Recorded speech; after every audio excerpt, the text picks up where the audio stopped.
¿Cuántas veces nos hemos preguntado si lo que vimos fue real? Si en verdad alguien nos tocó, si hay alguien caminando por la casa sin que podamos verlo. Hay miles de historias, leyendas, mitos y relatos sobrenaturales alrededor del mundo, y estas son solo algunas de ellas. Mi nombre es Luis Martín, y esto es LM Terror Nocturno. Bienvenidos.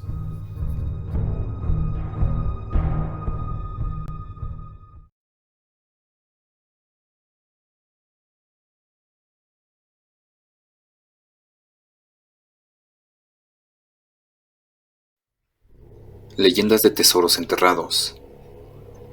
Si bien esta no es una leyenda en específico, es muy común escuchar acerca de ello. A continuación, hablaré de algunos datos que envuelven las historias sobre estos tesoros ocultos. Número 1.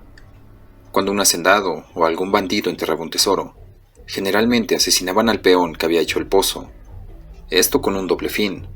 Primero, que nadie supiera dónde había quedado escondido. Y segundo, que al quedar enterrado junto al dinero, su alma quedaría ahí atrapada para convertirse en el guardián, cuya presencia asustaría a todo aquel que se acercara al lugar. Este mito es el que ha popularizado las historias de fantasmas agresivos que atacan súbitamente a quien se acerque, aunque sea por casualidad, al lugar que custodia. Número 2. Cuando una persona oculta un tesoro, su alma no tendrá descanso y penará cerca del entierro de aquellos valores hasta que alguien lo saque. Por eso es que se habla de aparecidos que hacen señas llamando a cualquier transeúnte y señalando el lugar del precioso entierro. Número 3.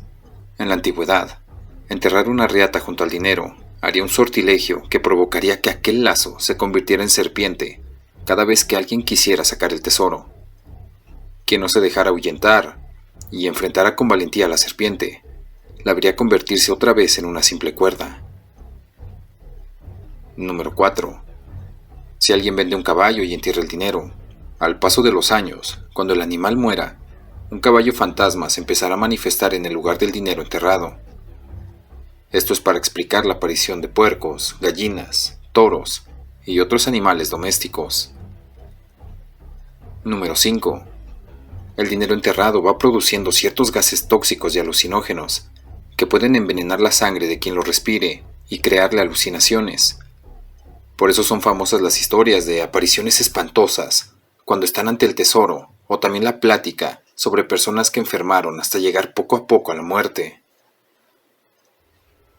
Número 6. Fuegos fatuos.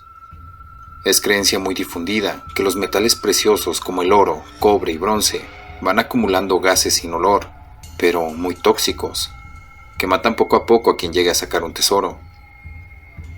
Los metales preciosos cada cierto tiempo liberan el gas acumulado, y al contacto con el aire se enciende formando una llama, a veces azulosa o a veces roja. Esta llamarada se levanta por unos segundos y luego se va haciendo pequeña hasta extinguirse. Como es una llama que no quema, que no es capaz de encender ni el pasto seco, se le ha llamado fuego fatuo. Y para los buscadores de tesoros, es esta la mejor señal para localizar los entierros. Según el tamaño de la llamarada, es el tamaño del tesoro. Para protegerse de los gases tóxicos, debe usarse una máscara antigás, o atarse por detrás del cuello un pañuelo mojado tapando la boca y la nariz. O debe sacarse el tesoro después que haya liberado los gases al manifestarse la llama. Pero aun con todas estas precauciones, todavía hay que abrir el cofre o recipiente y dejar al aire libre todos los metales antes de cargarlos. Número 7. No toda aparición trae dinero. Es rutina ancestral en todos los tiempos y culturas tener un lugar especial para enterrar a los difuntos. Pero cuando una persona fue enterrada clandestinamente en algún lugar que no sea el panteón o los terrenos de una iglesia, que antes también era usada para inhumaciones, el alma de aquel que descansa en algún monte, sierra o casa particular se manifestará en apariciones hasta que alguien saque sus huesos y los lleve a descansar a un campo santo. Aquí es cuando se dice que no toda manifestación sobrenatural significa dinero. Número 8. Todo o nada. Un elemento común en la mayoría de las leyendas de tesoros en cuevas o subterráneos es la imposibilidad de sacar en un solo viaje todo el tesoro, por ser muy abundante lo guardado. Ahí es donde aparece la voz cavernosa, o a veces el fantasma guardián, haciendo presencia física, para advertir que, si no lo puede sacar todo, entonces no podrá tomar nada. Y la voz de ultratumba se escucha por todo el sombrío lugar, repitiendo amenazadoramente, todo o nada. Si la advertencia no es atendida, la puerta se cerrará, el lugar se derrumbará, o el atrevido será atacado por el guardián y quedará ahí muerto, tendido sobre el tesoro. Por eso se habla de varios esqueletos encontrados junto a las riquezas. Fueron aventureros que desatendieron la orden macabra. Número 9. La muerte espera. Es tradicional creer que alguien tiene que morir al desenterrar un tesoro. Así pues, alguien morirá por inhalar los gases fatídicos o debido a una maldición. Morirán 2 de cada 5 o 3 de cada 7, pues el guardián de los dineros cobrará venganza, y ésta se puede consumar días después de la aventura. Si esta maldición no cristaliza en la muerte de ninguno de los exploradores, entonces el fatalismo lleva a creer que la venganza del espíritu guardián cobrará su cuota de muerte en un familiar de cada uno de los que iban a morir. Número 10. El ataque fantasma. Los fantasmas son seres etéreos, incapacitados para hacer contacto físico con un cuerpo humano. Se les puede oír, se les puede sentir o ver, pero no se les puede ni nos pueden tocar. Entonces, ¿cómo nos podrían hacer daño? La tradición popular dice que el daño es solo imaginario. Su ataque es psicológico. Nos pueden atacar y hacernos sentir dolor, y hasta podemos ver brotar nuestra sangre por las heridas que nos causen. Pero al abandonar el lugar del tesoro, descubriremos que nuestras heridas o bien desaparecieron o nunca existieron. Quien resiste el ataque fantasmal puede llegar a conquistar el tesoro, pero quien no tenga capacidad suficiente para resistirlo aparecerá muerto, sin huellas de violencia, y se dictaminará que murió de un infarto. Número 11. Las armas y las bebidas. Cuando se busca un tesoro, no se deben llevar armas de fuego ni punzocortantes, pues esto ahuyentará al espíritu que señala el lugar para poder entregar el tesoro.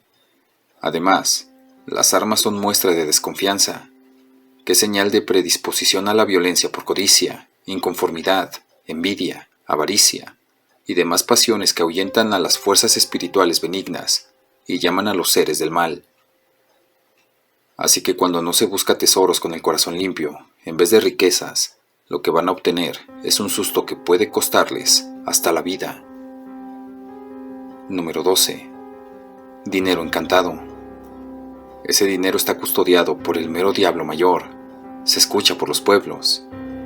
Se cree que un demonio está custodiando un tesoro, ya que aquellas riquezas están malditas por ser un depósito de ladrones y asesinos, producto de muchos crímenes, y por haber costado tanta sangre, son dineros del diablo. Así las cosas, el que intente rescatar aquellas riquezas se va a ver envuelto en una jornada de terror insoportable para cualquier ser humano.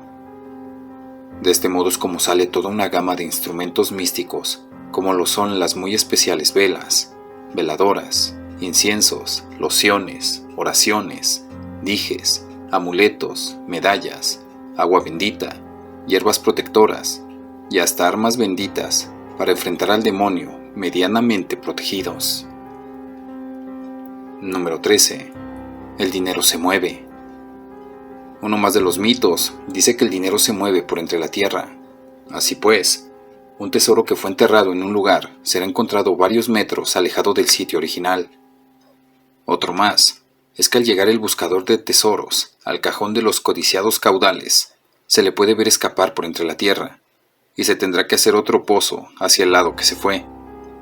Es común encontrar varios pozos en un mismo lugar, por la creencia de que los espíritus están jugando con nosotros y nos lo están cambiando de lugar. Número 14. La codicia. Se dice que al buscar un tesoro, no debe nadie de los buscadores llevar codicia o envidia en su corazón, porque el cajón se moverá. Al estar ya cerca, la tierra se endurecerá y será imposible continuar la excavación, o por último, el tesoro se convertirá en otra cosa. Hay historias donde se habla de envidias, porque encontraron excremento, vidrios o carbón en vez del codiciado tesoro. ¿Y tú? ¿Te atreverías a desenterrar un tesoro? Déjamelo saber en la caja de comentarios.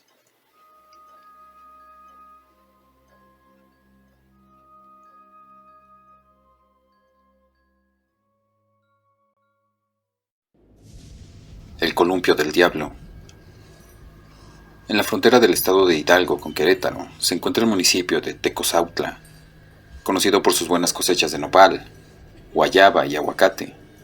Con una tranquila vida rural, poco llega a saberse de este ayuntamiento, a menos que sucesos extraordinarios como el que se relata en esta leyenda sucedan. Cuenta la gente del lugar que a nadie le gusta salir por las noches, ya que de camino a Zimapán es inevitable encontrarse con dos peñas entre las que hay un pequeño llano, un lugar marcado por los seres malignos, pues en punto de la medianoche se escuchan los funestos quejidos de un hombre que pareciera estar agonizando. Se dice que esta historia fue verificada por un par de compadres que un día transitaban por aquel lugar. Esa noche escucharon algo. Movidos por la curiosidad, los compadres se dirigieron al lugar de donde venían los gritos, pero conforme pasaban los segundos, su sentir se volvió en terror, pues lo que oían eran quejidos de alguien que sufría un dolor insoportable. Al llegar hasta el llano, se encontraron con una escena sorprendente y aterradora. Un hombre se columpiaba en una cuerda que estaba sostenida de la punta de las dos peñas. Su rostro era tan pálido, como si la poca piel que tenía en él se hubiese fundido con el hueso y no dejaba de gritar. Provocó en las personas un terrible miedo que los heló hasta los huesos y erizó sus cabellos. Paralizados no daban crédito a lo que sucedía.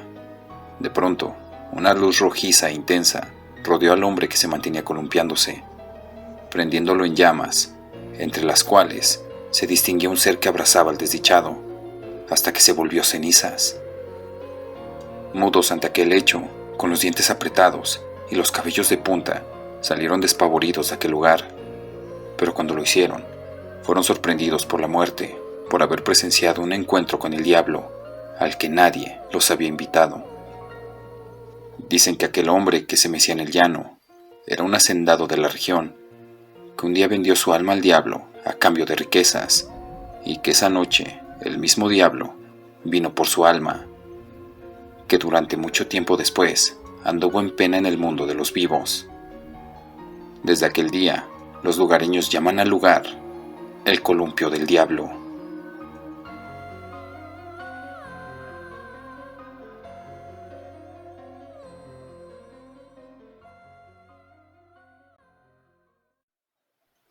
El sillón del diablo. Esta historia de terror real se remonta al siglo XVI. En el año 1550, un estudiante portugués llamado Andrés de Proaza empezó a demostrar un gran talento en las clases de anatomía que se impartían en la Universidad de Valladolid. A pesar de tener solo 22 años, también llamó la atención de sus maestros por los conocimientos que poseía. Durante el curso, desapareció un niño de 9 años de edad, que fue visto por última vez cerca de la casa del estudiante. Algunos de sus vecinos denunciaron haber escuchado llantos y gritos, por lo que las autoridades entraron en la vivienda. En el sótano encontraron al niño sin vida, además de restos de animales y una gran cantidad de material médico. Andrés de Proaza confesó el crimen y explicó que poseía un sillón que le permitía contactar con el diablo, y a través de él obtenía una mayor sabiduría médica. Según comentó, el sillón había sido un regalo de un nigromante. Además, advirtió de que solo los médicos podían sentarse en él, pues cualquier otra persona moriría a los 3 días. El estudiante murió en la horca y el sillón fue guardado en un almacén de la Universidad de Valladolid. Años después, 2 hombres murieron tras haber tomado asiento en el llamado Sillón del Diablo, y su leyenda fue cobrando fuerza. En la actualidad, el sillón está expuesto en el Museo Provincial de Valladolid y se mantiene la prohibición de sentarse en él.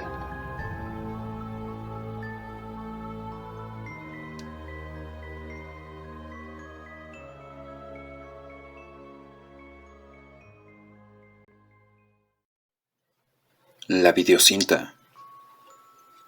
Esta leyenda se remonta a la década de los 90. En ese entonces, las cintas de video eran toda una novedad. Una noche, 3 amigas estaban teniendo una pijamada. eran grandes fanáticas de las historias de terror y querían alquilar una película para verla esa noche. De modo que se subieron al coche de una de ellas y se dirigieron a la tienda de alquiler de videos más cercana. Para su mala suerte, esa noche el establecimiento estaba cerrado. Entonces condujeron por toda la ciudad, pero todos los locales de alquiler igualmente estaban cerrados. Eventualmente llegaron a las afueras de la urbe y hallaron una tienda abierta. Las 3 chicas estacionaron el auto y entraron corriendo. Estaban emocionadas. La tienda parecía estar a punto de cerrar. Los carteles mostraban que se especializaba en películas de terror. Exploraron en los estantes. Nada les llamaba la atención. Así que fueron al mostrador para preguntarle a la dependiente, una anciana, que si tenía alguna que pudiera recomendarles. «Tengo algo que podría interesarles en la parte de atrás», dijo ella. La vieja entró en la parte trasera de la tienda, dejando a las 3 amigas solas. En ese momento, notaron una cinta de video VHS en el mostrador. No había etiqueta que indicara el título de la película. Parecía sucia y polvorienta. Justo cuando estaban a punto de recogerla, la anciana regresó y las detuvo, diciendo que no era una cinta apropiada para ellas. Acto seguido, regresó a la parte trasera de la tienda, diciendo que tenía la película perfecta para alquilarles. Mientras la anciana se encontraba en la trastienda, una de las amigas puso la película sin marcar en su bolso. Cuando la anciana regresó, rentaron la película recomendada y se fueron. De vuelta en casa, la chica sacó la cinta de su bolso y persuadió a sus amigas para que la vieran. «Está bien, ¿qué podría salir mal?», dijeron las demás. Pusieron la cinta. En ese instante se fue la luz. Sin embargo, la televisión permaneció encendida. Al principio había estática, pero pronto comenzó a reproducirse una imagen. Era de una mujer, atada a una estaca y rodeada por una multitud de hombres y mujeres enojados. Todos gritaban y escupían sobre ella. Luego, encendieron la paja a sus pies, gritando enardecidos: «¡Quemen a la bruja! ¡Quemen a la bruja! Este es el castigo que te mereces por practicar magia negra». Insultos, maldiciones y cosas peores salían de la boca de sus verdugos, que parecían poseídos por una macabra sed de justicia. Durante todo ese tiempo, la mujer no paró de reír maniáticamente. Cuando las llamas llegaron tan alto que le lamieron la cara, ella gritó con fuerza, afirmando que aquellos que presenciaran su muerte morirían en 2 días. Después de eso, la pantalla se puso negra. Las chicas se asustaron. No obstante, trataron de calmarse y decidieron que intentarían dormir. 2 días después, las chicas fueron encontradas muertas. A una la hallaron flotando en su piscina, con el cuerpo completamente carbonizado. La segunda fue encontrada en medio de un parque, quemada. Y la última fue encontrada en un horno industrial. La policía pensó que era extraño que las 3 hubieran muerto el mismo día y en prácticamente las mismas condiciones. Se llegó a especular que podrían haber sufrido una combustión espontánea, aunque la teoría fue descartada al notar que nada se había quemado alrededor de sus cuerpos. Detrás de la casa de una de las muchachas, en donde se había realizado la pijamada, la policía encontró un bote de basura. Todo en el interior yacía quemado.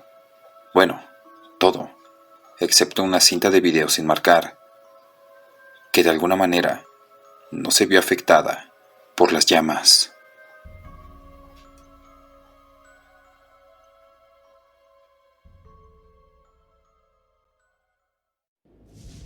El niño.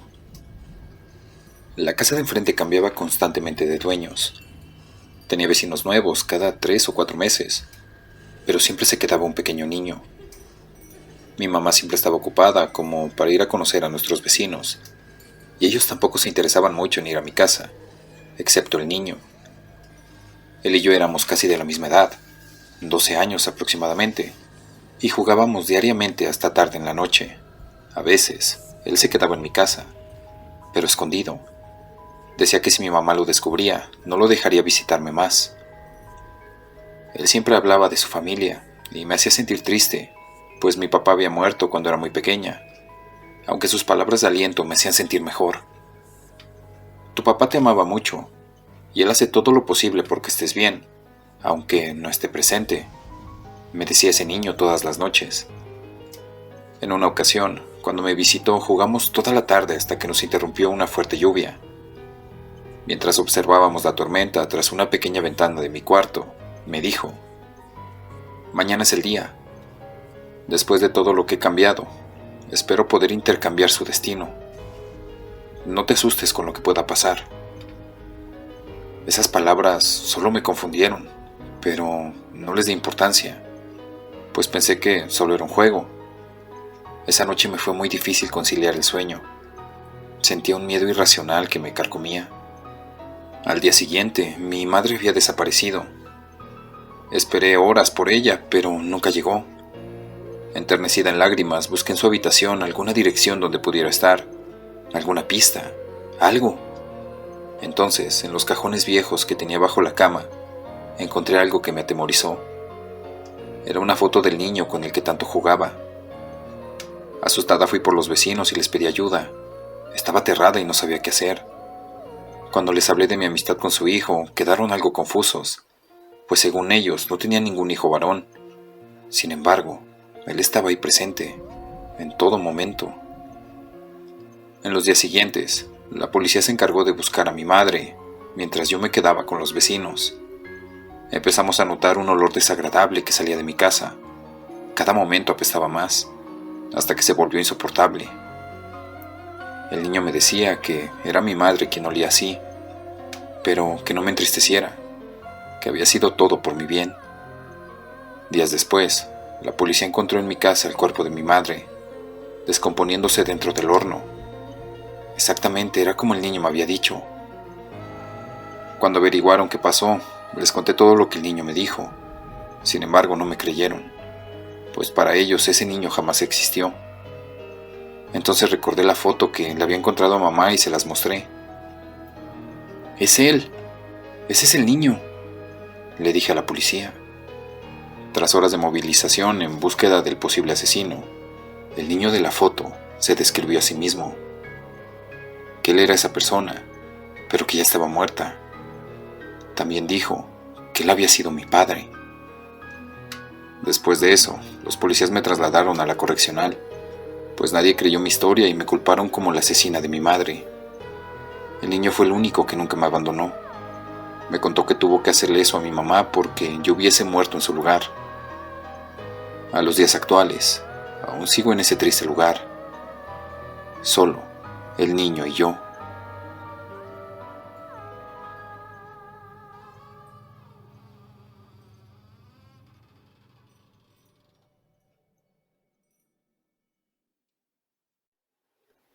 El que vendió su alma al diablo. Mi tío se llamaba Jesús. El de joven vendió su alma al diablo. Era maestro, y cuando hizo aquel pacto, empezó a tener mucho poder. Él con tan solo mirar a alguien, lo ponía a hacer lo que él quería. Hacía curaciones y males a la vez. Él vivía en Zacatecas, y ayudó a mucha gente, pero al igual, dañó a mucha otra también.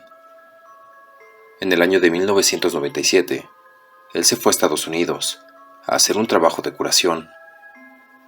Pero cuando regresó, el diablo ya le había avisado que ya había terminado su tiempo, que venía por su alma, o que le entregara la de alguien más, a quien él más quisiera, y así le perdonaba su alma. Pero él no quiso porque a quien más quería era su hijo. Un sábado por la mañana, llegó y le dijo a mi mamá: «Acompáñame a comprar unas cosas». Ella lo acompañó y llegaron a la funeraria a ver los ataúdes.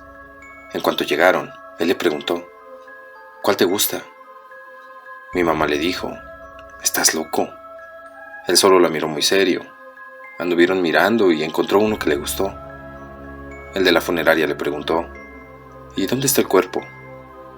Mi tío le contestó: «El cuerpo soy yo». El muchacho se quedó sorprendido, pero mi tío le dijo algo al despedirse: «La quiero para el 13 de octubre, a las 3 de la mañana». «¿Es broma?», preguntó el encargado. «No, no es broma. Ese día y a esa hora me voy a morir». pagó el ataúd y se fueron a la casa. Habló con todos sus hermanos y les dijo que se iba a enfermar y en 15 días se iba a morir.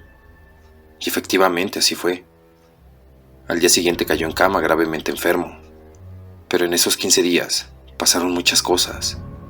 En la casa se manifestaban muchas cosas siniestras. Él se convertía en animal. Toda la noche hablaba con una persona y le decía que ella se lo llevara. La casa en ese tiempo era de tejas. Un día, antes de morir, le cayó un líquido verde gelatinoso desde el techo. Parecía como si las tejas hubieran sido removidas. Mis primos y un tío corrieron a ver quién le había aventado aquello. Era un joven que, al verlos, corrió. Ellos lo siguieron, pero cuando casi lo alcanzaban, él cruzó una pared como si nada, y escucharon una carcajada muy tenebrosa. Así que se regresaron muy asustados por lo que había sucedido. Al día siguiente, nos sorprendió que mi tío, después de 14 días muy grave, se levantó de la cama, bailó y se despidió muy alegre de todos, pero en la noche cayó en cama de nuevo, tal y como él lo había dicho. El 13 de octubre a las 3 de la mañana, todos estábamos despiertos. Yo estaba cuidándolo cuando de repente empezó una neblina muy espesa a entrar en la casa, y mi tío me dijo: «Sal del cuarto, hijo, ya vienen por mí». Yo me salí a decirle a mi mamá. Cuando entraron todos, él ya estaba muriendo. Llegó el de la funeraria como había quedado, y sorprendido, se dio cuenta que se había cumplido en fecha y hora todo lo que mi tío le había dicho. Lo prepararon y lo llevamos a Tecuala, de donde es mi familia, y lo velamos en un rancho que se llama El Cantón, municipio de Acaponeta. En el velorio, él en su ataúd tenía una sonrisa, aunque murió con la boca cerrada y con mucho miedo. Por la noche, muchos de los que llegaban al velorio juraban haberlo visto cruzarse en su camino. Lo velamos 2 noches como él pidió, y de ahí lo llevamos a Quimichis. Cuando lo bajaron de la carroza para subirlo en hombros como él pidió, desde la entrada del pueblo hasta la iglesia, el ataúd parecía que iba bailando al son de la banda que le iba tocando. Recuerdo que ese día estaba soleado, y de repente el cielo se llenó de negros nubarrones. Al llegar a la iglesia, todos se sorprendieron al ver que todo estaba lleno de zanates, o sea, pájaros, incluso el interior. Al salir rumbo al panteón, los zanates revoloteaban sobre el ataúd y el contingente de personas que estaban haciendo valla al paso de todos. Cuando llegamos al panteón, abrieron el ataúd para despedirse por última vez de mi tío, viendo con sorpresa que su sonrisa había desaparecido y estaba llorando, así tal cual, como si estuviera vivo. Cerraron el féretro y comenzaron a enterrarlo, pero cuando iban metiendo el ataúd, este se movía, como si se resistiera a quedar para siempre ahí sepultado. Sellaron la sepultura con cemento y, como no llevábamos ninguna cruz, le pusieron la que traía el ataúd. Al ponerla en la tumba, misteriosamente salió sangre de los ojos del Cristo, la cual recorrió la tumba, y los que fueron a acompañarnos salieron corriendo del panteón. Ese mismo día en la noche se le apareció a otro tío, y le dijo que a los 9 días se iba a llevar a su esposa. Y dicho y hecho, así fue. Esto pasó en el año de 1997. Sucedió por haber vendido su alma al diablo, y lo peor de todo es que todavía se aparece en el panteón. Muchos no me creen, pues es muy increíble esta historia, pero les juro que todo lo que les digo es cierto.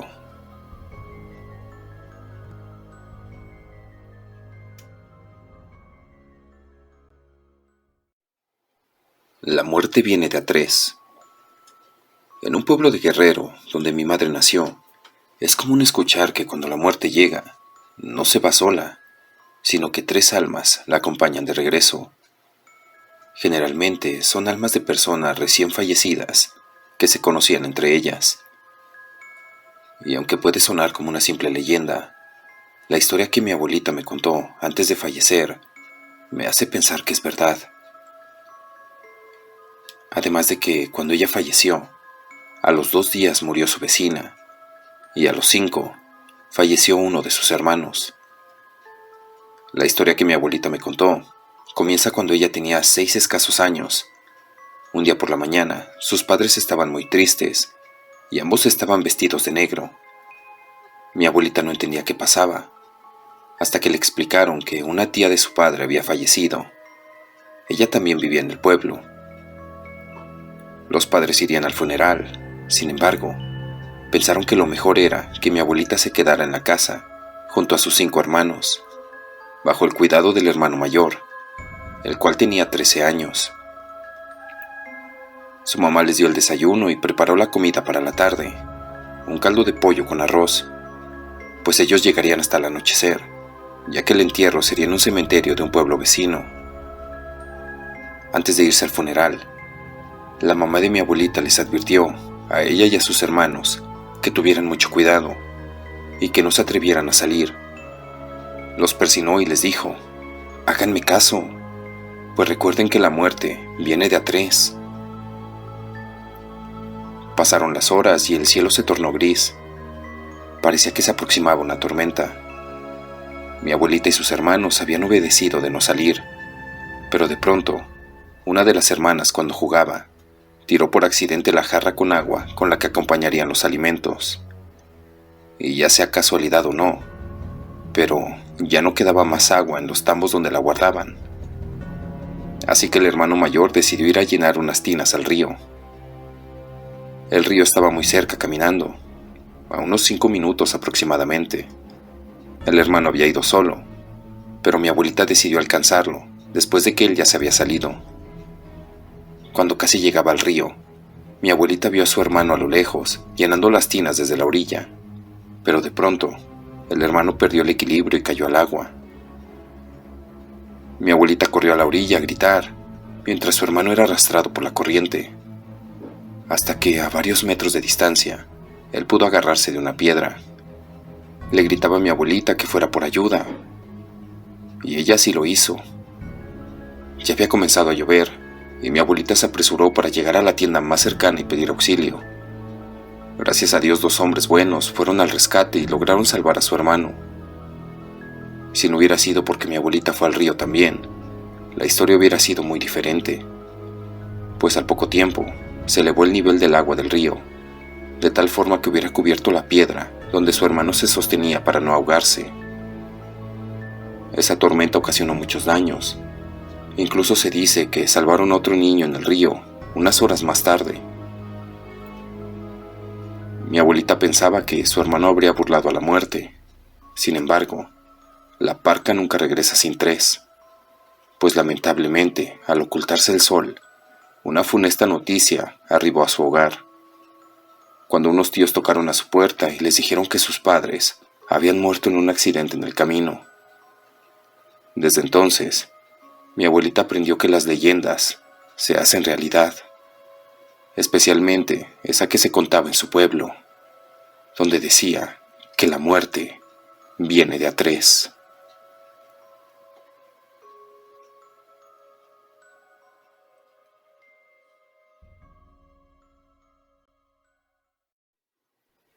El aventón. Un día me decidí con mis primos a salir de viaje en la camioneta de uno de ellos. Agarramos camino hacia Acapulco. Alrededor de las 7 de la noche salimos del DF. Como varios jóvenes, solo queríamos ir a beber y a divertirnos. Íbamos platicando de los lugares que visitaríamos al llegar a Acapulco, para así poder ligar. Alrededor de las 11:30 de la noche, estábamos llegando a Chilpancingo. Nos paramos a comprar algunas cosas en una tienda de autoservicio. Después de eso, avanzando un poco más adelante, la verdad no recuerdo el nombre del pueblito, pero a lo lejos vimos a una mujer de muy buen ver pidiendo un aventón. Entonces, como aún teníamos espacio, y sinceramente con alguna otra intención, decidimos detenernos. Le preguntamos que a dónde iba, y nos dijo que no muy lejos, que estaba como a 30 minutos en coche. Le ofrecimos llevarla y ella aceptó, así que seguimos el camino. Nos dijo que ella nos avisaría en donde la dejáramos. Le preguntamos que hacía una mujer tan guapa, tan tarde y tan sola en la carretera. Ella nos dijo que tuvo que ir a comprar unos víveres que necesitaban, ella y su abuelo. Nos dijo que el señor ya estaba en muy malas condiciones y que ya era muy viejo, que entre las cosas que compró había medicamentos para su abuelo. Uno de mis primos, aprovechando la situación, le preguntó que si ella no quería ir con nosotros a Acapulco, que al fin y al cabo estaba cerca y que él mañana la traía. Ella dijo que sí, lo que se me hizo muy raro, ya que ella había dicho que su abuelo estaba muy viejo y enfermo. Pero me imaginé que había alguien más con el señor.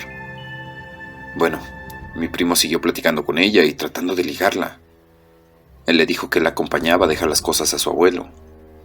Ella nos indicó que más adelante nos paráramos. Vimos un camino de terracería muy solo. Ella dijo: «Aquí espérenme. Es que si mi abuelo se da cuenta que vengo con alguien, se me va a armar».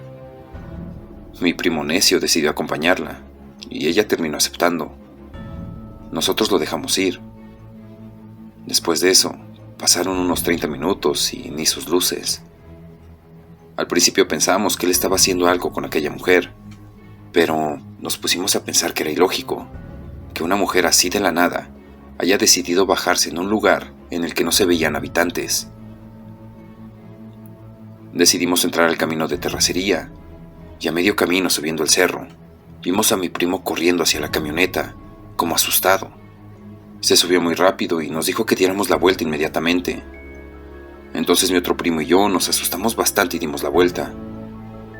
Le preguntamos qué había pasado. Él dijo que ella estaba muerta. Le preguntamos que qué había ocurrido, si él había hecho algo o qué. Esperamos a que se relajara y cuando estaba más tranquilo, nos contó que aquella mujer le dijo que ella siempre había querido salir de ese pueblito y por las condiciones de su abuelo nunca lo había podido hacer. Y él le dijo que por lo menos una noche él se la iba a llevar. Entonces la siguió hasta una casita en mal estado, como abandonada. La chica le dijo que la esperara sentado sobre una piedra en el camino, mientras ella iba a dejar los víveres y agarrar sus cosas. Entonces él decidió esperar, hasta que pasó una pareja de una casita que estaba cerca de ahí. Se detuvieron a preguntarle si estaba perdido, y él les contestó que no, que estaba esperando a la mujer que vive en esa casa. Ellos se voltearon a ver y le dijeron: «Mire, joven, no es la primera vez que pasa. Esa mujer falleció hace 10 años en la carretera. De hecho, en la entrada de este camino hay una cruz con su nombre y una pequeña foto. Ella se había ido a buscar las medicinas para su abuelo, pero desafortunadamente unos hombres la subieron a su coche, la ultrajaron y asesinaron. Al día siguiente, su cuerpo fue encontrado ahí en donde está la cruz. Dicen que desde ese día ella aparece en la carretera pidiendo un aventón. Hemos visto a varios hombres sentados aquí en la misma piedra donde tú estás. Si no nos crees, ve a ver que esa casa está abandonada». Al salir del camino quisimos comprobar si era cierto, y efectivamente, ahí estaba su foto, en la cruz.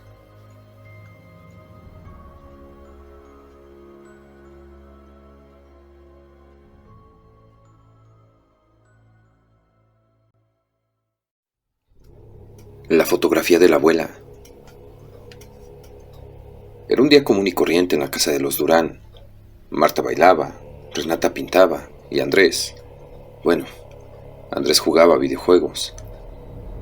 Hace meses que el olvidado niño del medio estaba embobado con su Xbox. Había dejado de ver a sus amigos, ya no andaba en bicicleta por el parque, ni veía televisión con sus hermanas. Había fallecido su abuela, sí, pero el resto había logrado superar con aparente facilidad su pérdida. En cambio, Andrés sufrió un antes y un después luego de enterrar a su adorada Mimi. Aquel día, mientras se cargaba un juego nuevo, vio el marco de fotos que tenía en la repisa, con una foto de su abuela. Sintió pena y, como la mayoría de los corazones jóvenes, saltó de la pena a la rabia. Se levantó, tomó el cuadro y lo metió en un cajón con otras cosas que nunca revisa. Creía que lo más fácil sería olvidarse de ella, olvidar sus abrazos, sus consejos, su mirada. Volvió a jugar y se concentró por completo en el televisor. Al siguiente día, al despertar, se fue medio dormido a encender su consola, y al hacerlo, se dio cuenta que el cajón estaba abierto. No recordaba haberlo dejado así en la noche, y su madre no acostumbraba a meterse en sus cosas sin su permiso. La foto de su abuela se encontraba en el mismo lugar del sucio cajón, junto a un par de baterías de carbón y varios lápices. Antes de dejar que la pena lo inundara nuevamente, cerró el cajón y olvidó el tema. Tenía tiempo para jugar antes de ir a la escuela. Ese día, si le hubiesen preguntado al llegar a la casa qué había visto en el colegio, no hubiese podido responder. Su concentración estaba por el suelo. Ni siquiera le hizo caso a su amigo Raúl cuando le hacía muecas chistosas en la clase de historia. Llegó a la casa. Se le iluminó la cara ya que había dejado suspendido su juego y su meta era terminarlo más tarde esa noche. Tal era su emoción que corrió a su habitación. Cruzó su puerta rápidamente y no supo con qué chocó, pero dio un salto repentino. Cayó al suelo y, adolorido, se volteó a ver qué le provocó ese tropiezo y tragó saliva frente a su descubrimiento. Era el mismo cajón, abierto hasta casi salirse de la repisa. Parecía mirarlo como si se burlara de él. Se apresuró hacia el cajón para así cerrarlo, cuando algo extraño en la foto de su abuela llamó su atención. Tenía el mismo marco en sus manos, eso era seguro, pero la foto de su abuela era lo diferente. Parecía estar borrosa, como si alguien le hubiese puesto diluyente encima o algo por el estilo. ¿Qué podía ser? No había ni botellas de alcohol, ni perfumes, ni siquiera una olvidada botella con agua en aquel mueble. El dolor volvió a ser la prioridad en su cabeza y se levantó enojado. Buscó cinta adhesiva en la pieza de sus hermanas y volvió a su cuarto. Dejó todas las orillas del cajón con cinta y prendió su Xbox, intentando olvidar todas las extrañas ideas que venían a su mente. Esa noche, le estaba costando mucho dormir. Se cambiaba de posición una y otra vez, pero no lograba estar cómodo. Luego de un rato, no sabría decir cuánto tiempo, comenzó a escuchar ruidos desde la puerta. La casa es vieja, pensó. La madera suena. Pero el sonido era extraño, y sin darse cuenta se le puso la piel de gallina. Sintió que su puerta se abría lentamente, y entonces se tapó completamente con el cobertor. Tiritaba por completo debajo de él. De pronto, la habitación estaba muy helada. Comprendió que la puerta ya estaba completamente abierta, y hacía tanto frío que le dieron ganas de orinar. Pero obviamente levantarse al baño en ese momento era imposible. Lo que escuchó a continuación era la confirmación de todos sus miedos. Alguien estaba en su habitación. Cerró los ojos y escuchó la cinta adhesiva despegarse lentamente de la madera. Esto duró unos cuantos minutos, gracias a la cantidad excesiva de cinta que había usado en el cierre del cajón. Cuando ya se escuchaba el chillido del cajón abriéndose lentamente, no aguantó más su temor. Le corrían las lágrimas y se orinó en la cama. El miedo lograba callar las ganas de espiar a quien fuese el misterioso intruso. Pero todas sus dudas fueron saldadas cuando escuchó un susurro, increíblemente cerca de la sábana que le tapaba la cara. «Está bien, mi niño. Quizás olvidarme sea lo mejor». Al reconocer la voz de su abuela se destapó rápidamente, pero no había nadie en su habitación. Caminó hacia el cajón asustado y entendió por qué dijo eso la abuela. De su foto solo quedaba el marco. Cayó al suelo y se puso a llorar. No quería olvidar a su abuela. Había sido un tonto. Pensaba en que ahora su abuela creería que no la quería en su vida, cuando en realidad era la única que quería en ella. Necesitaba que lo abrazara y le dijera que todo iba a estar bien, que lo mirara a los ojos y le dijera, en eso, se dio cuenta de algo espantoso. Ya no recordaba la mirada de su abuela. No recordaba el color de sus ojos, o si tenía pestañas largas. Nada. Se desesperó. «¡No, abuela! Esto no es lo que quiero», gritó al cielo. «No me dejes, por favor». Llegaron sus papás a la habitación preocupados. Hasta sus hermanas se despertaron. «¡La foto de mi abuela!», exclamó.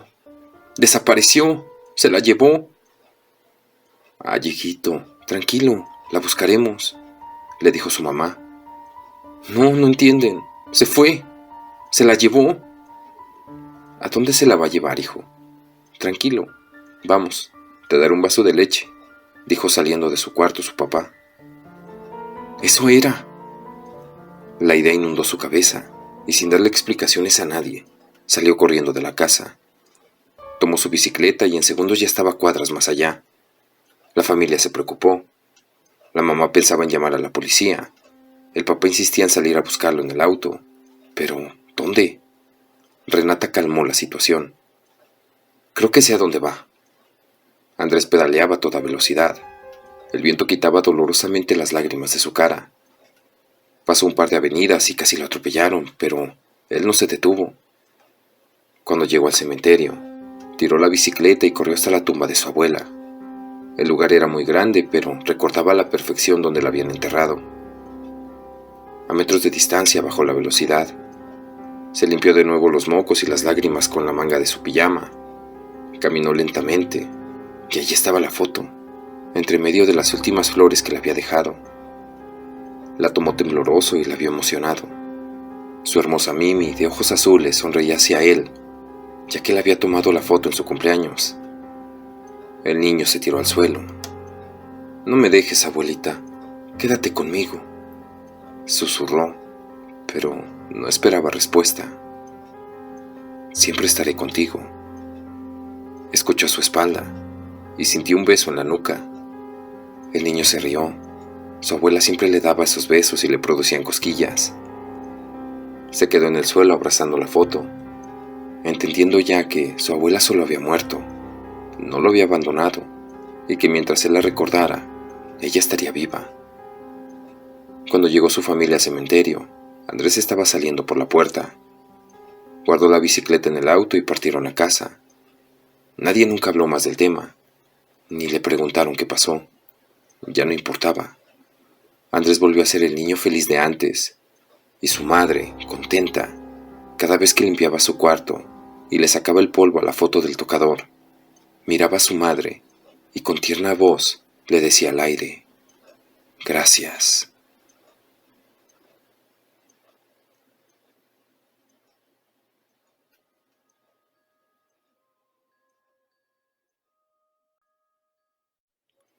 Mi otra mamá.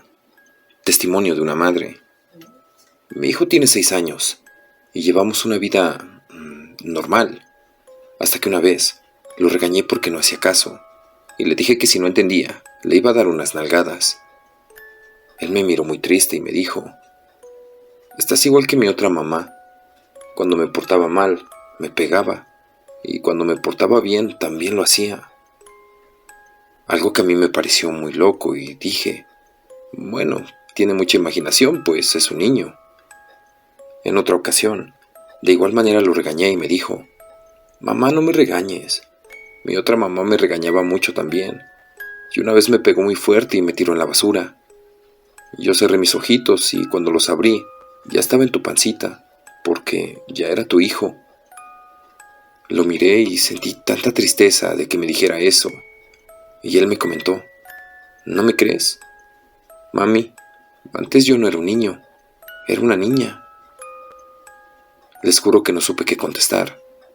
En ocasiones me platica de lugares a los que jamás hemos ido, e incluso me hace preguntas de cosas que no he vivido con él, y luego me dice: «Ah, no, era mi otra mamá».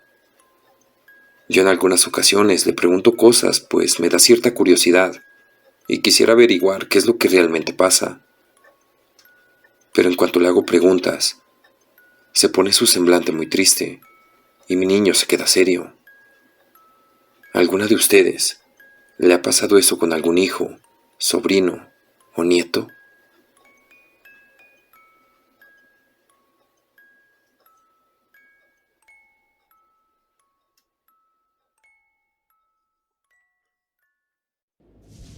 El misterioso carro rojo. Se dice que es un coche que viaja por la carretera y que aborda solo a los conductores hombres. ¿Alguna vez has escuchado de las mujeres que se encargan de torturar y matar a estas personas? Se dice que este coche ha sido un gran misterio para aquellos que viajan en el sigilo de la noche. Cuenta la leyenda que, generalmente, en la carretera que va de la Ciudad de México a Cuernavaca, se puede presenciar el avistamiento de un carro rojo, en el cual se encuentran un grupo de mujeres espectaculares, muy hermosas, que traen la fiesta consigo, gritando de alegría, sonriendo y bailando. Circulan a gran velocidad. Algunos cuentan que son solo dos, pero hay quienes han dicho haber visto 3 de estas esculturales mujeres, y otros que tuvieron la suerte de poder contemplar a 5 de ellas. Solo los varones pueden toparse con este carro rojo, y las hermosas mujeres a bordo le gritan su alegría, despertando tentaciones al mostrarles sus atributos, haciéndoles propuestas difíciles de rechazar. Cuando el hombre está perdido en sus encantos, lo invitan a subir de todas las formas posibles, con gestos y palabras, distrayéndolo entre sus pláticas y coqueteos. Esperan el momento de encontrar algún lugar en el camino donde no puedan ser observadas. Le hacen un último ofrecimiento, mostrándole alguna parte de su cuerpo, haciéndole notar que se perderá de mucho si no se sube.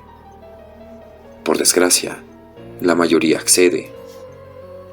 Poco tiempo después, se encuentra algún cuerpo sin vida, al costado de la carretera, con señales de haber sido objeto de algún tipo de ritual, incluyendo la tortura, con símbolos marcados a lo largo de la piel de la víctima, inconfundibles marcas de cultos olvidados o de ceremonias, como si hubiese tenido el mismo destino que aquellos animales sacrificados en los aquelarres en tiempos de antaño.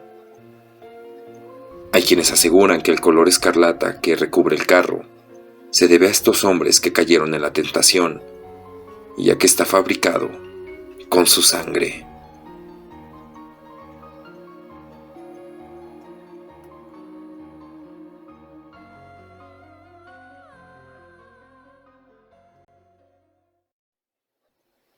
El monstruo de la fiesta.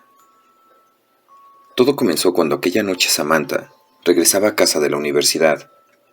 Ella era una alumna excepcional y estaba a punto de graduarse con todos los honores. Sus padres, orgullosos de su hija, ese día habían organizado un festín junto con sus amigos para celebrar sus buenas notas. Sus comidas preferidas estaban servidas en la mesa más grande que tenían en la casa. Al pasar ella por la entrada principal, se encontró con una gran sorpresa. Sus padres y varios amigos salieron de sus escondites muy emocionados para felicitarla por ser alguien tan dedicada en sus estudios. Más tarde, cuando ya la fiesta tenía un ambiente cómodo y agradable, los padres de Samantha empezaron a organizar algunos juegos y animaban a los invitados a participar en ellos.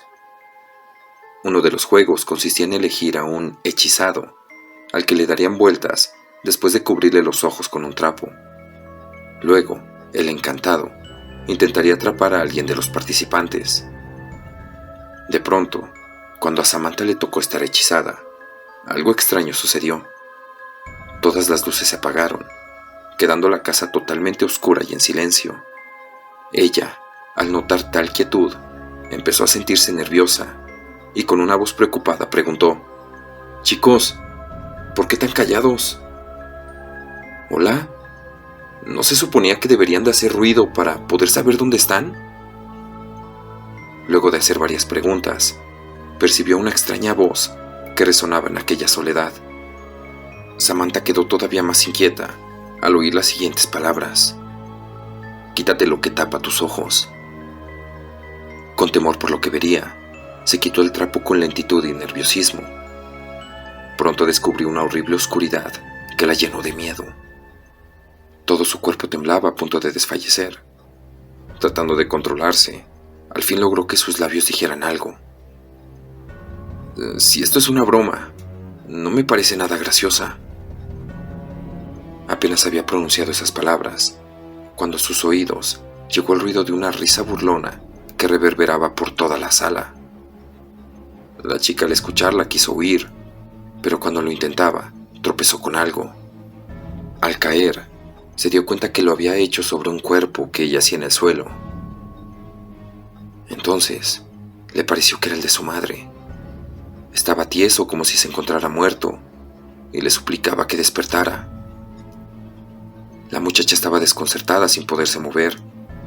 Tenía tanta desesperación que le costaba respirar. De pronto, volteó bruscamente al sentir que algo tocaba su hombro, y lo que encontró la dejó aún más paralizada. Ante ella se encontraba un monstruo de aspecto repugnante, con una cara humana deformada. No tenía ojos, y sus fauces eran gigantescas, con miles de dientes muy afilados. La chica intentó gritar, pero le fue inútil. Comprendió tristemente que no podría hacerlo. En la fiesta, todos se divertían, excepto la madre de Samantha, que tenía rato buscándola.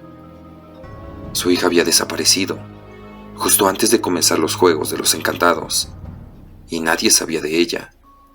Los demás asistentes, al darse cuenta de su ausencia, también quisieron ayudar a buscarla, pero la chica nunca apareció. Después de esa fiesta, sus padres ya no volvieron a saber de ella, y ni siquiera las autoridades pudieron averiguar su paradero.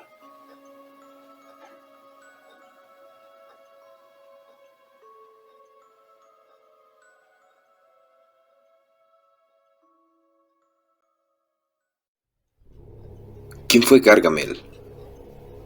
Gargamel en realidad no era el malo de la historia, sino por el contrario. Es un cura pobre de sotana negra, sacerdote de la orden dominica que llevó a cabo la Inquisición en los siglos XII y XIII en Europa, que vivía en una iglesia con un campanario. Su gato Israel significa Israel, es decir, el pueblo de Dios. Este seguía al cura Gargamel a todas partes para ayudarlo a erradicar el mal. Para otros, Azrael no es Israel, sino que es el nombre del ángel de la muerte. Se dice que los pitufos principales representan a los pecados capitales: gula, goloso; ira, gruñón; vanidad, vanidoso; pereza, dormilón; lujuria, pitufina; soberbia, filósofo, etc., escondidos en la simpatía y en la ternura de unos hombrecitos azules.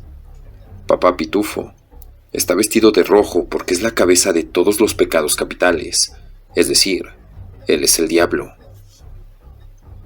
Los pitufos eran espíritus malignos del bosque, que se reproducían en los días de luna llena con conjuros mágicos, es decir, solo con la luna llena aparecía un pitufo, porque por medio de la luna le robaban el alma a los niños. La aparente inocencia de los pitufos es solo un disfraz para ocultar al mal que existe en la tierra.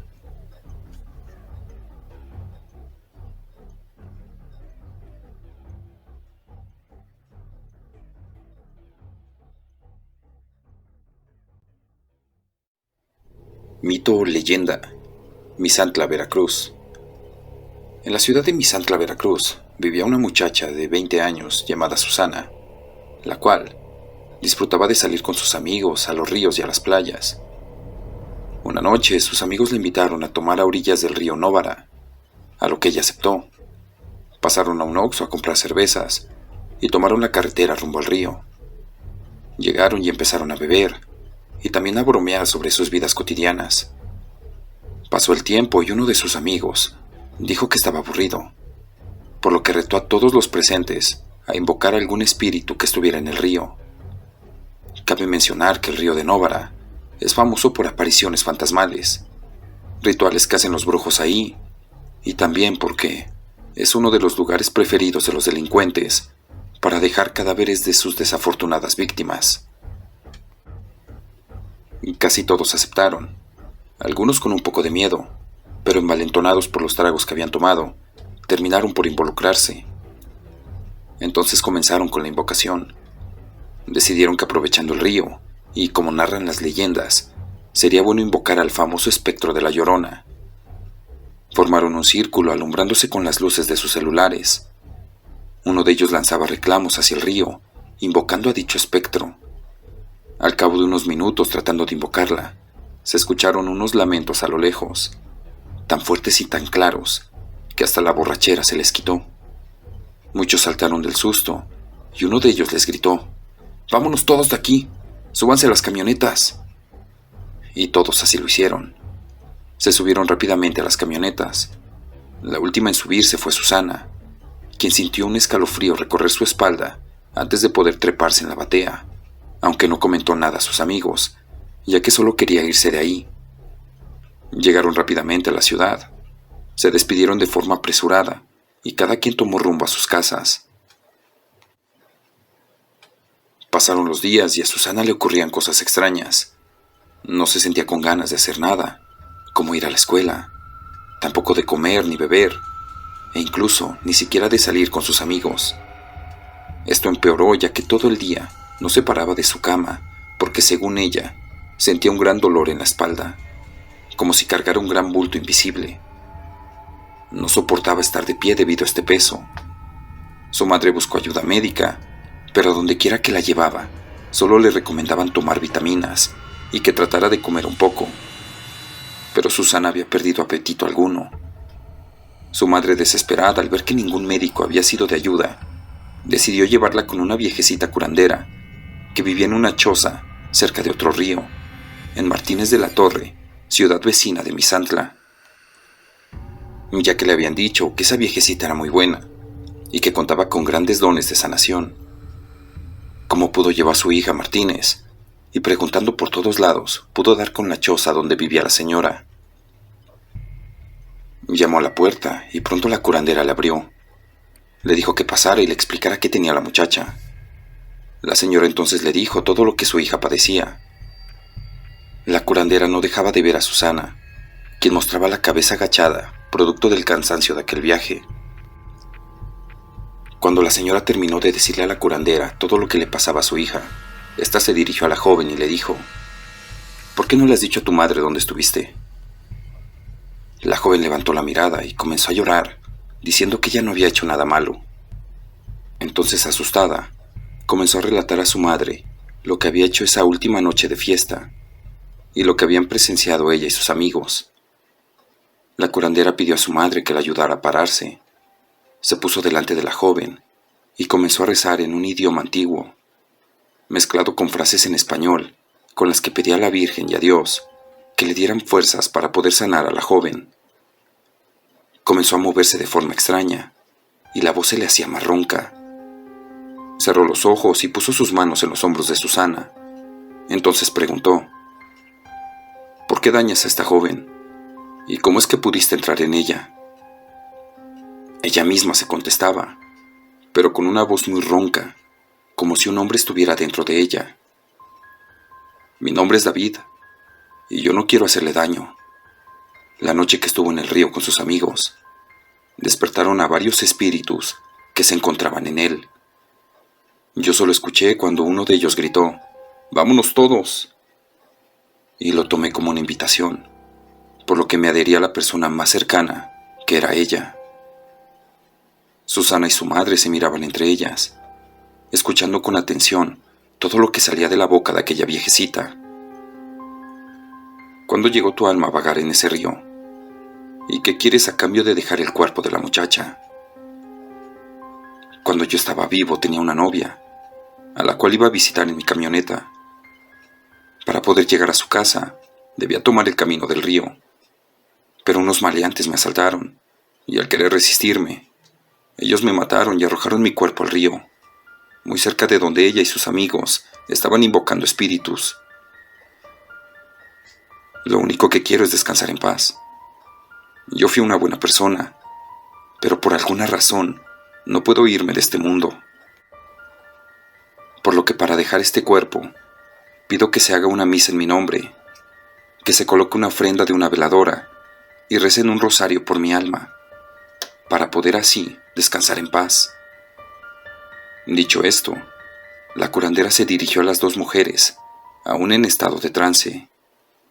Les dijo que si estaban de acuerdo con hacer esa ofrenda, a lo que ellas aceptaron. La curandera dio por finalizada la sesión, y en unos minutos volvió a su estado normal. Su voz se normalizó y realizó un último rezo por la joven. Susana se sentía más liviana, sin ese peso enorme en su espalda y con un apetito increíble. La curandera les recordó que debían de cumplir con lo prometido, ya que el espíritu de David aún seguía dentro de ella, y la única forma de liberarse por completo de él era cumpliendo lo que había pedido. Así lo hicieron, y al cabo de unos días terminó ese macabro suceso que marcó sus vidas.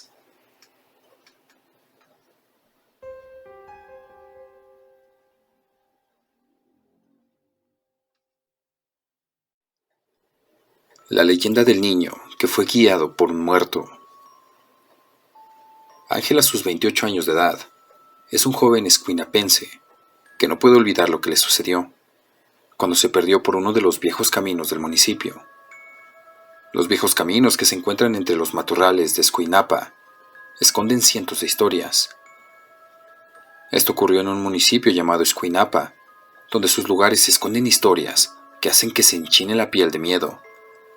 Por lo menos, es lo que piensa Ángel, quien a sus 28 años de edad no puede olvidar lo que vivió cuando se perdió en el monte siendo un niño, y un muerto lo ayudó a encontrar la dirección correcta a su casa. Era un fin de semana de verano. Ángel tenía 12 años de edad cuando le tocó vivir este suceso, del cual nunca se olvida, y que cada vez que lo cuenta es como si regresara el tiempo y estuviera en el mismo sitio. En aquella ocasión, fue invitado por unos tíos a ir a cazar palomas con su resortera.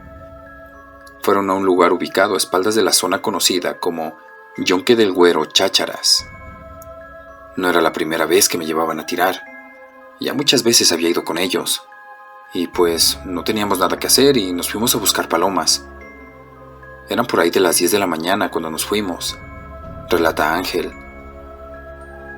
Estando ya en el lugar, él empezó a caminar y brincó un cerco de alambres en búsqueda de las palomas.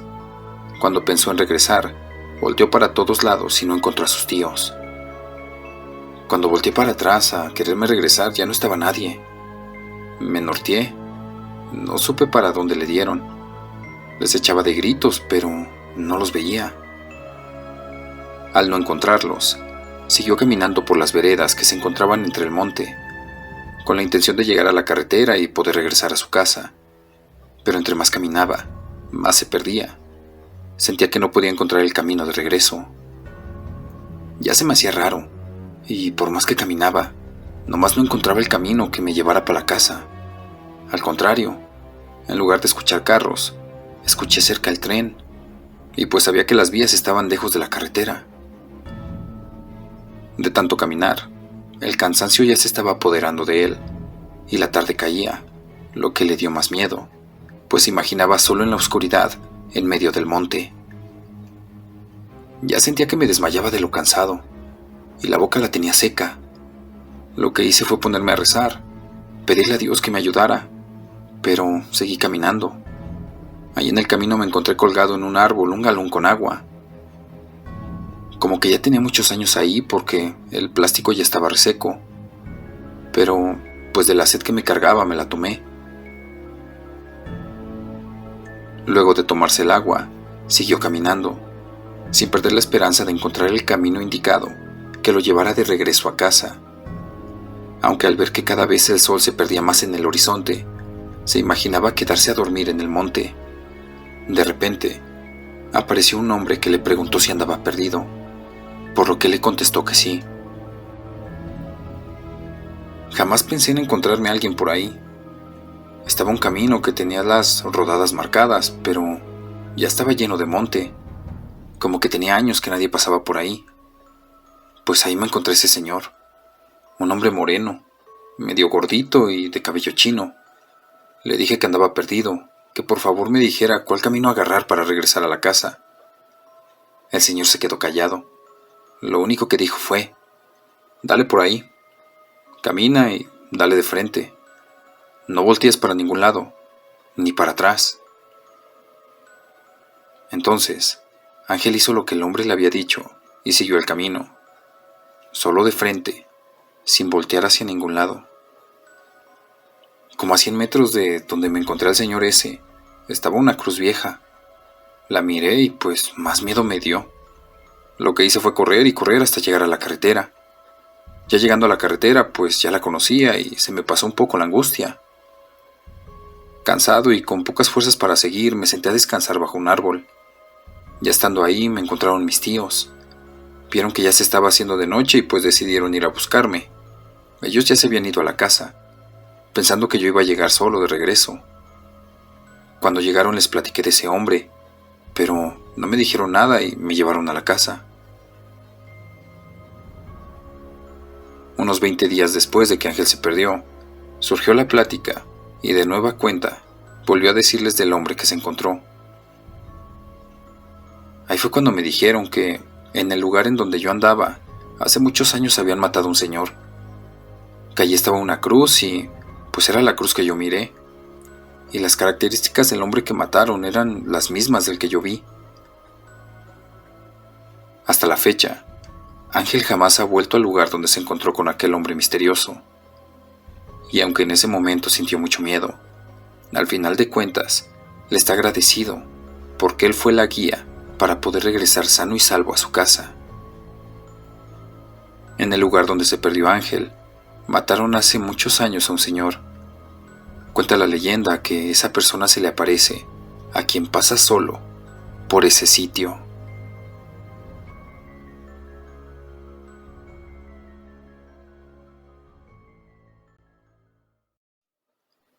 La noche de la muerte. Mi abuela siempre habló de la noche de la muerte, que en algún momento llegaría a nuestra región. Claro que nadie le prestaba atención.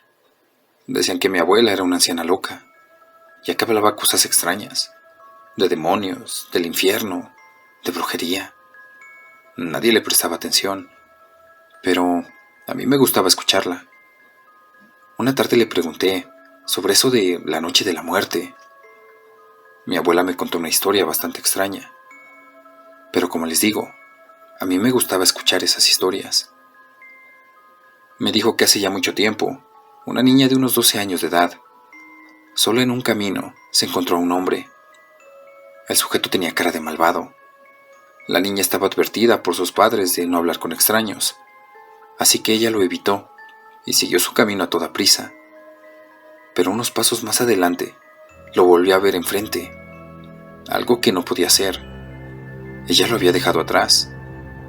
Este le habló con una voz bastante fuerte y tenebrosa. Le dijo: «No corras, que al demonio no se le puede huir». Solo escuchar la palabra demonio la hizo quedar en una sola pieza. Este le sonrió intentando parecer tierno, pero la maldad no se puede ocultar. Le aseguró que venía a destruir todo el valle, que esa noche habría una gran tormenta y una avalancha se llevaría todo por completo.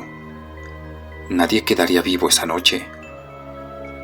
La niña cayó de rodillas suplicando que no lo hiciera. Era tan pura su alma que ya no pensaba en sí misma, sino en sus padres y en su pequeña hermana que tenía solo unos días de nacida. No puede haber un espectáculo más grotesco que un alma pura arrodillada ante el demonio. Este soltó una carcajada. Estaba feliz de que un alma buena se arrodillara ante él, y aunque malvado, le propuso un trato. Él solo haría que pasara una gran tormenta, y algunas personas y animales morirían, que así debía ser. Pero la niña no quería eso. Volvió a suplicar. El malvado propuso otro trato. Esperaría 50 años para que esto sucediera. Era como si leyera los pensamientos de ella. Pero después de esos 50 años, cada 100 años habría una gran tormenta. Para que esto se hiciera así, ella debía entregar su alma y practicar la brujería. A partir de los primeros 50 años, una mujer de la familia por descendencia de madre debería de ser bruja. La segunda avalancha pasaría cada 100 años y seguiría así por siempre. La bruja de la familia daría su vida como parte del pago, y en algún momento él escogería la siguiente para seguir el trato. Si hacía esto, protegería al pueblo no solo de esa noche, sino para siempre. La niña aceptó el trato. El hombre sonrió y desapareció. Se cuenta que muchas veces la vieron con aquel hombre. Su familia empezó a tacharla de mala mujer y de bruja. Después, también lo hizo hacia el pueblo. Así, cuando cumplió 18 años, se fue a vivir sola a una vieja choza. Ahí pasó toda su vida, tachada de bruja y de loca. Cuando se cumplieron los 50 años, la tormenta fue devastadora. A pesar de esto, solo una persona murió. Esa persona fue la niña, que ya era una anciana.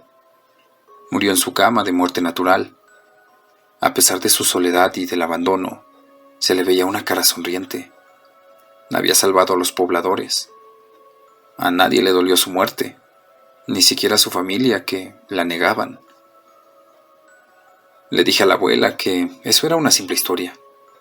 Me dijo que no, que en poco se cumplirían otros 100 años y el maligno no olvida.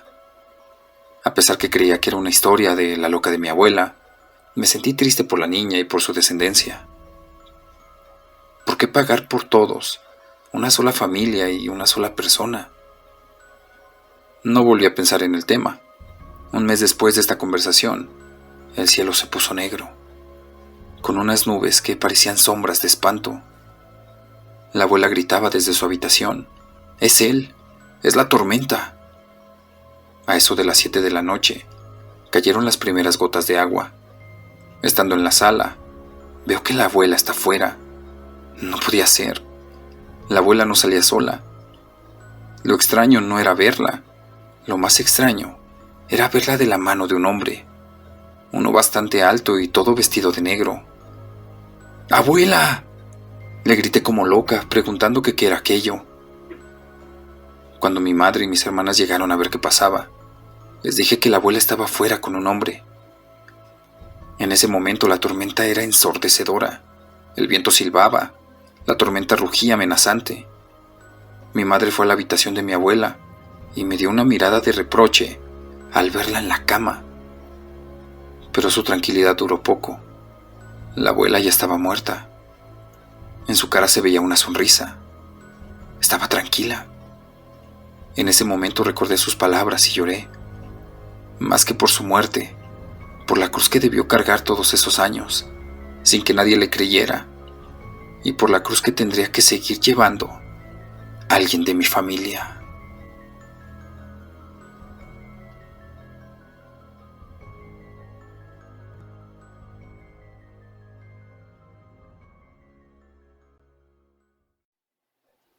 El hijo de la bruja y el diablo. Mis padres me abandonaron cuando tenía 8 años. Mi abuela, la única pariente que tengo, siempre me contaba historias de fantasmas cuando era niño. Era una mujer bastante dulce y me trataba con mucha ternura. Yo era su único nieto, por eso me consentía bastante. Ella tenía un brazo amputado con marcas feas, como cortes. Me contó que en nuestra familia existe una maldición hecha por una bruja hace muchas décadas, debido a que un antepasado mató a su hijo por ser diferente a los demás niños del en ese entonces poblado. El niño que mataron había nacido con malformaciones, producto de un encuentro sexual que había tenido la bruja con un demonio. Esto a cambio de sus poderes. Al menos eso comentaban los pobladores.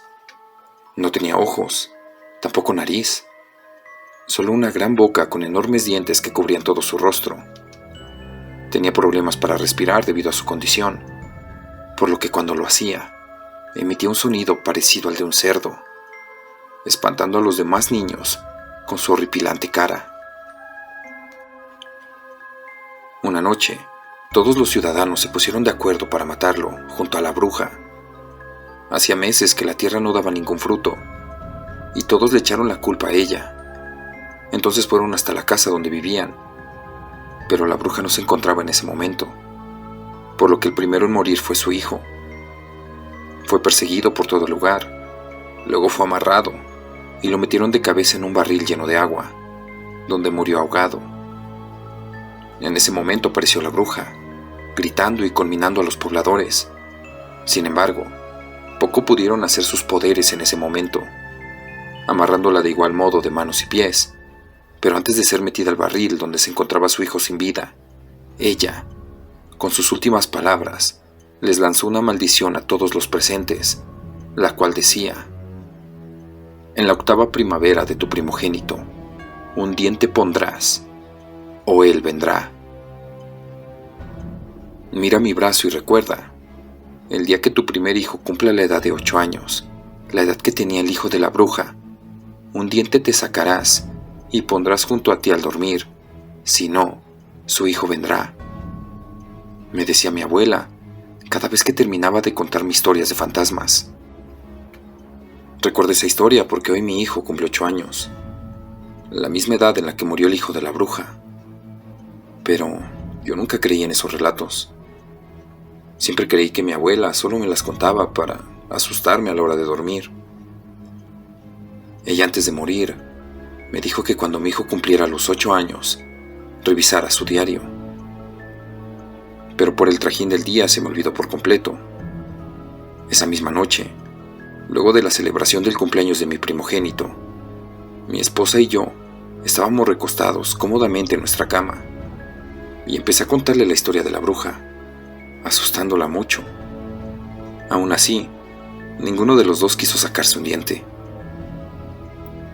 Pasada la medianoche me despertaron unos chillidos parecidos a los de un cerdo y pude verlo. Era real. No tenía ojos, tampoco nariz, con enormes dientes que cubrían todo su rostro de oreja a oreja.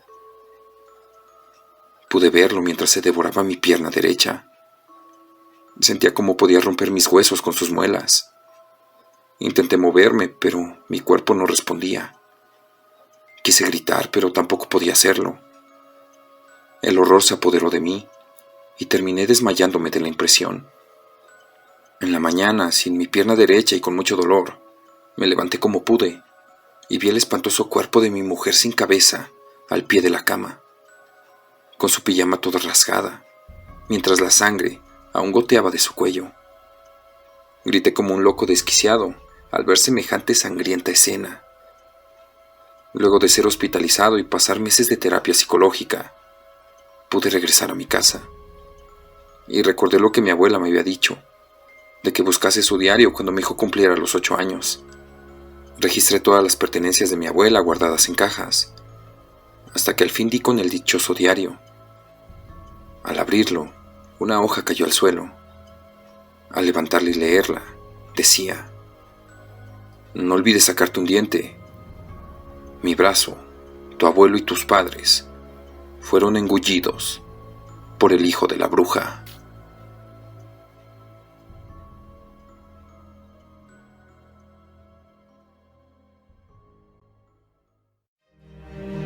Si te ha sucedido algo paranormal, conoces alguna historia o relato que quieras compartir, envíalo al correo que aparece en pantalla, aportesterrornocturno@gmail.com. También puedes enviarme fotos o videos paranormales que te gustaría que publicara en próximos videos.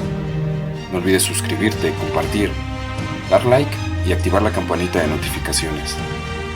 Esto fue LM Terror Nocturno. Hasta el próximo video.